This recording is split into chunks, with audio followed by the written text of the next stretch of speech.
In 1745, Equiano was born in Asaka, which is now called Nigeria.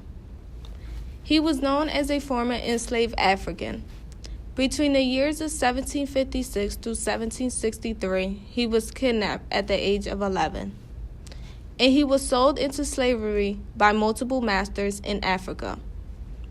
He then gets shipped to the West Indies and Virginia by a slave ship, where he is bought by the British naval officer Pasquale, who intended to give Equiano away to his friends in London, but kept him instead, so that he could be his aide during the 7 Years' War. During this time, he learned about God and started to learn how to read and write. Due to him being at sea, he became used to his situation. Equiano wanted to be free and thought that Pasquale would allow him to be free one day. However, Pasquale found out about this and purposely sold him to Captain James Doran. Equiano was devastated by this decision and tried to quit based on God's wills. In 1763 through 1766, Doran sold Equiano to Robert King, who was a wealthy Quaker merchant from Philadelphia.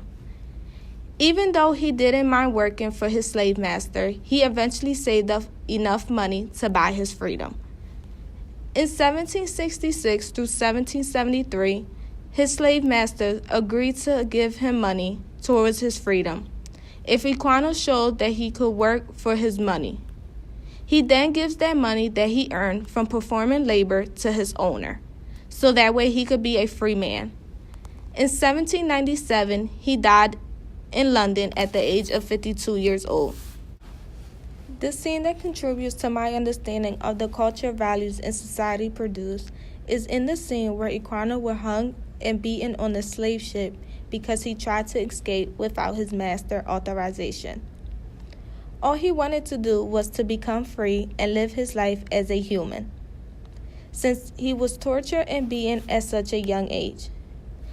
It shows that they did not care for nobody else's feelings, thoughts, or opinions, except for their own, because of the way the slave masters were talking to Equiano. After his near-death experience, he came to the conclusion that he wanted to get closer to God in much a deeper way than before. He did this by visiting several churches and by reading the Bible. By him encountering the elderly man that was a Methodist, he became more capable of understanding the Bible. Once this happens, he realized that even by doing good work, it does not guarantee the salvation that God has provided. He then becomes a Methodist by joining a Methodist church.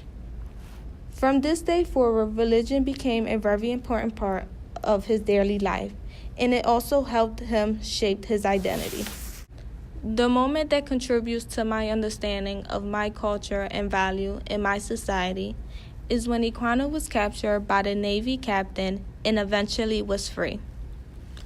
But another master had stolen his freedom papers, so that way there is no evidence to show that he was allowed to be free to the public as a human being instead of a slave.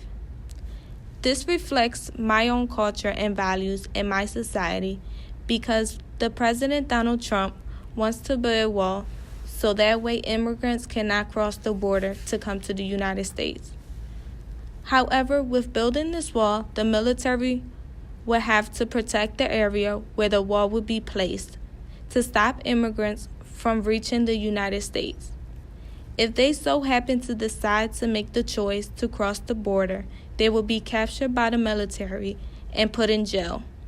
Or other option for them could be that they end up being deported back to the country or island that they are from.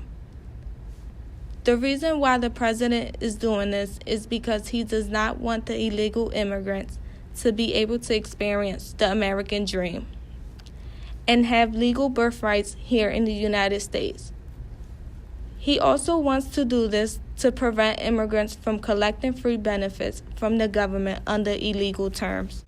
I would recommend a book called The Interesting Narrative of the Life of Olaudah Equiano to others, because it informs the reader on the entire slavery experience for African Americans. This book also demonstrates how when a person is given a certain level of power, they can use it wrongfully against others.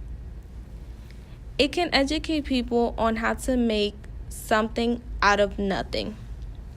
The reader will be able to understand that with every bad experience, they can receive something that is good in return. To add on to this, the person that will get the opportunity to read this book will learn that sometimes the sacrifice that people make in life are to benefit someone else. This book allows for others to feel sympathy towards African Americans and the things that they had to endure during this time period.